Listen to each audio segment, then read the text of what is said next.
చరిత్రలో most successful team గా నిలిచిన చెన్నై సూపర్ కింగ్స్ ఈసారి మాత్రం లీగ్ దశలోనే ఇంటిదారి పట్టింది.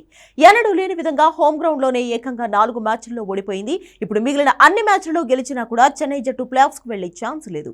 పలువురు కీలక ఆటగాళ్ల వైఫల్యం చెన్నై కొంప ముంచింది. ఎంఎస్ ధోని కెప్టెన్ గా చెన్నైకి 5 సార్లు ఛాంపియన్ గా నిలిపాడు. అయితే ప్రస్తుతం జట్టుకు భారంగా మారాడు. గతంలో మాదిరిగా వికెట్ల వెనుక ముందు వేగంగా ఉండడం లేదు. కెప్టెన్ గా ధోని తీసుకుంటున్న నిర్ణయాలు కూడా వర్కౌట్ అవ్వడం లేదు. ఈ టోర్నమెంట్ మొత్తంలో అతను కేవలం 140 పరుగులు మాత్రమే చేయగలిగాడు. గత సీజన్ లో చెన్నై సూపర్ కింగ్స్ తరపున ఆల్రౌండర్ శివం దుబే అతిపెద్ద మ్యాచ్ విన్నర్ గా నిలిచాడు. ఈసారి మాత్రం ఫ్లాప్ అయ్యాడు శివం దుబే. 9 మ్యాచ్ల్లో 242 పరుగులు చేశాడు. ఈ సీజన్ లో సిఎస్కే బ్యాట్స్మెన్ చేసిన అత్యధిక పరుగులు ఇదే అయినప్పటికీ ఆ జట్టును గెలిపించలేకపోయింది. ఇక ఇంగ్లాండ్ అత్యుత్తమ ఆల్రౌండర్లలో ఒకడైన శామ్ కుర్రాన్ కూడా నిరాశపరిచాడు. ఈ సీజన్లో ఇప్పటి వరకు కరెన్ 3 మ్యాచ్లు ఆడి 21 పరుగులు మాత్రమే చేశాడు. ఐపీఎల్ వేలంలో శామ్ కరెన్ ను సిఎస్కే 2.40 కోట్లకు కొనుగోలు చేసింది. ఇదిలా ఉంటే దీపక్ హుడా ఫామ్ కూడా చెన్నై జట్టును ఇబ్బంది పెడుతోంది.